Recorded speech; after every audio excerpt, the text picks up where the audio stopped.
Hello folks, welcome back to the channel.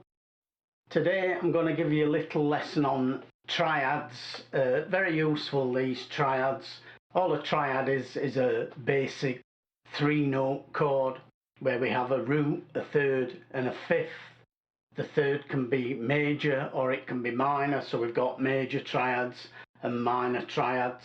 There are other triads, diminished, augmented, suspended, but we're just going to be looking at major and minor triads today. So I'm going to try and keep this short and as easy to understand as possible. So these triads we're going to be looking at are going to be based off 3 of the most common open chords. So the open D chord, the open A chord and the open E chord. So we're just going to be looking at those 3 shapes: the D shape, the A shape and the E shape. So let's go to a close-up and I'll show you these triads that I'm talking about.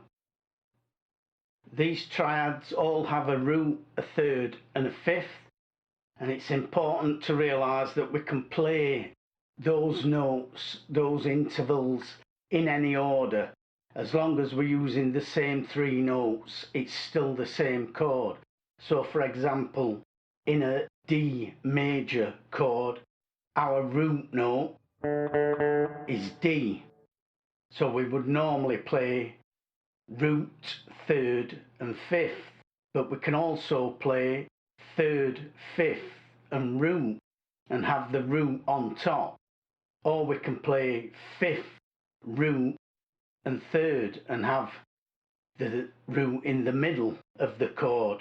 And that's what we're going to be looking at today. We're going to be using the root in the middle of the chord.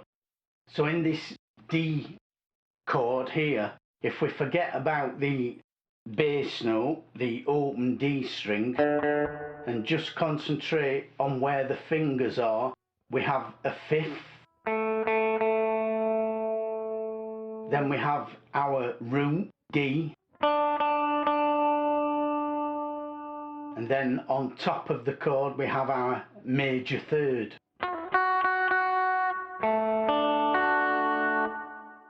So this has the format 5, 1, 3. And we can turn that into a minor chord by just lowering that third, that major third, 1 semitone, but keep the other 2 notes the same. So just with those 2 shapes, we've got a major chord, a major triad, and a minor triad. And triad just means 3 notes, as in triangle. So it's a 3-note chord. So we've got major, minor, and all we really need to know is where the root is, and the root is here on the 2nd string. So in this D shape, our root is always going to be on the 2nd string. So if I wanted to make this D major and E major, I would simply find my E with this finger on this string. So there's D, D sharp, E. And then I would remake that D shape and I've now got E major.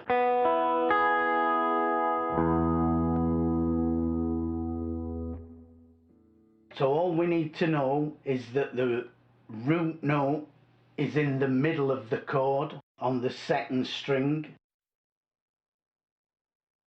The root is on the 2nd string, and then we need to know the notes of that 2nd string from the open string up to the octave, and then it just repeats.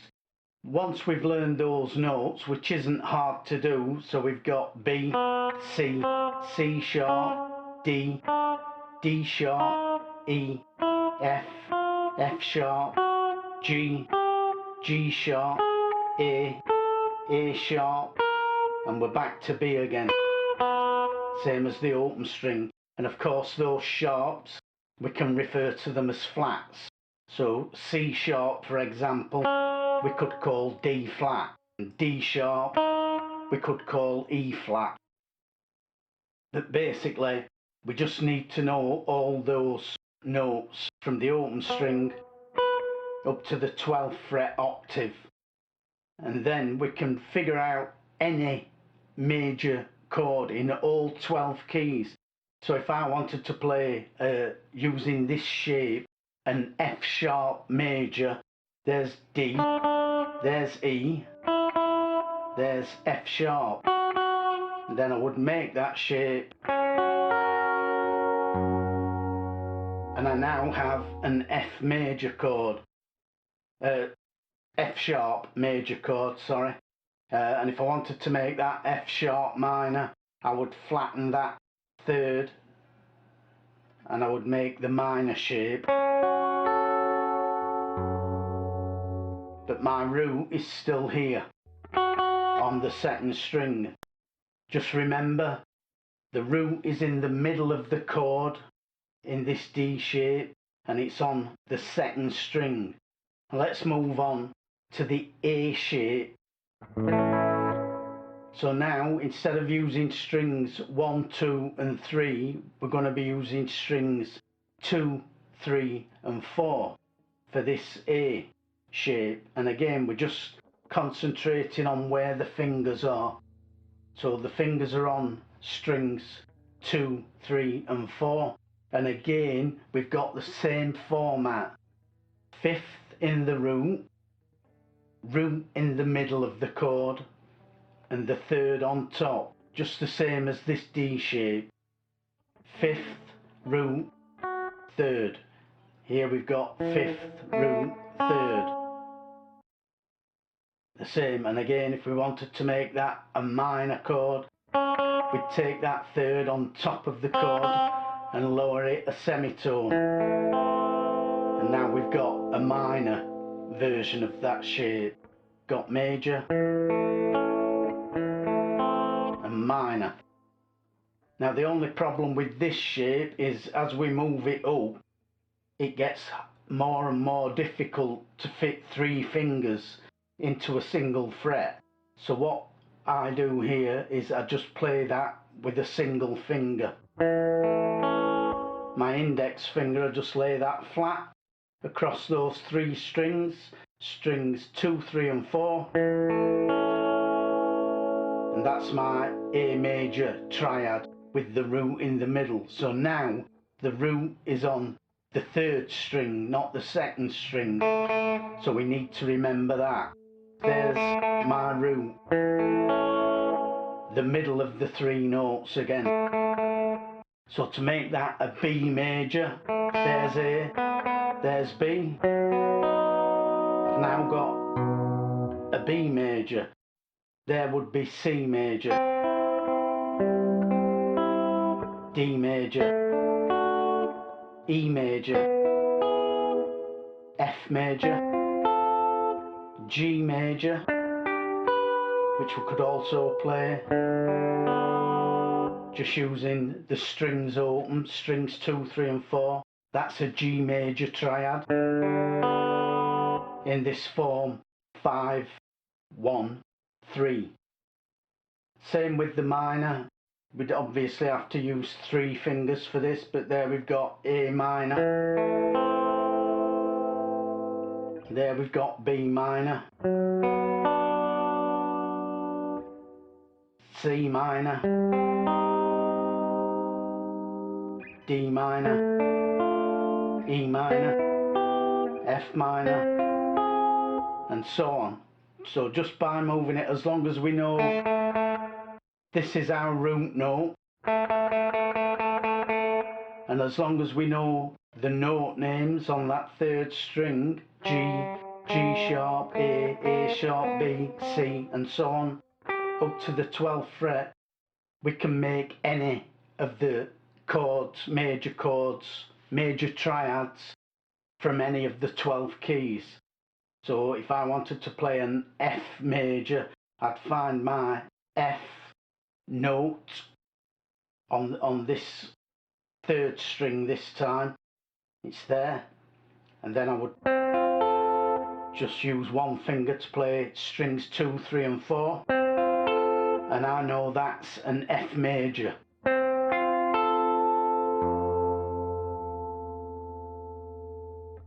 So again, very easy, same principle as with the D shape.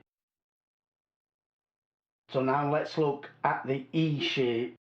That's coming from our E chord down here, either major or minor. So again, just concentrating on where the fingers are, those 3 strings. So we're now using strings 3, 4 and 5. And now the root note is going to be on string 4.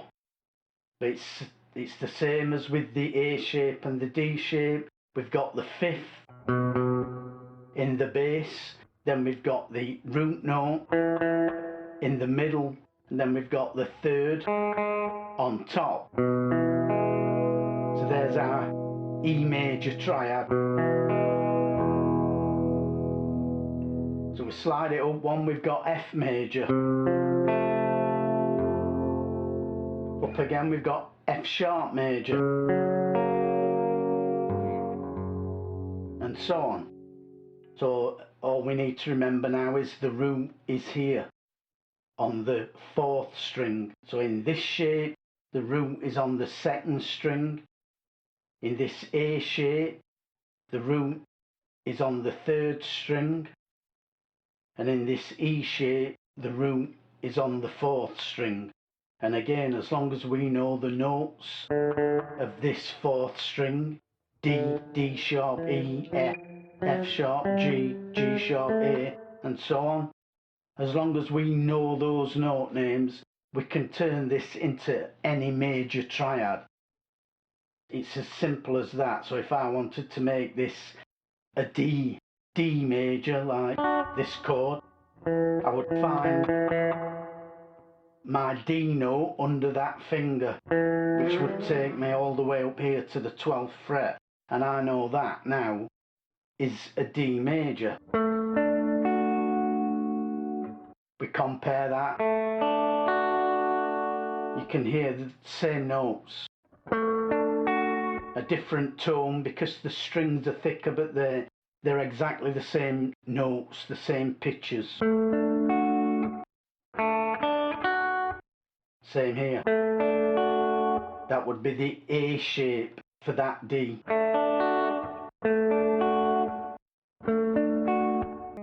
And again, to turn this shape, let's say we're playing here, this would be an A major. If we want to make this one minor again, we need to flatten that 3rd by a semitone. So to turn that into a minor, we'd slide that finger down there. If that's a bit of a difficult stretch for you, you can always swap those 2 fingers around and play it like that. Learn those. We've got the D shape, 5 root 3rd, or 5 root minor 3rd,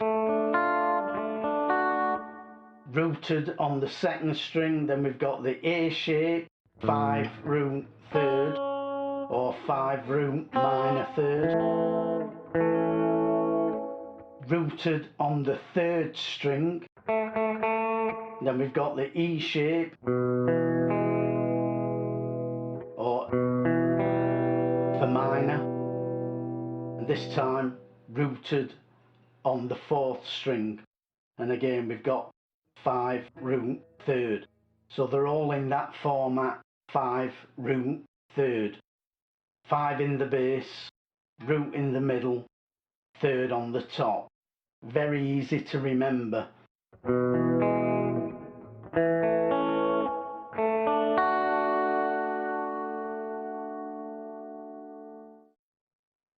That's just a basic introduction to these triads. So next week I'll show you some more triads that we can make from the A shape and the E shape, and we'll also have a look at some other triads, three note chords that we can play based around these D, A and E shapes, and I'll show you how we can use them in a more musical context to demonstrate how useful they really are. But that's all from me today. As ever, if you've enjoyed the video, you've got anything out of it, please leave a like, a comment, share. Do subscribe to the channel, that will help me out. If you do subscribe, remember to ring the bell notification. But that's all from me today, folks. I'll be back next week with another one for you. Bye for now.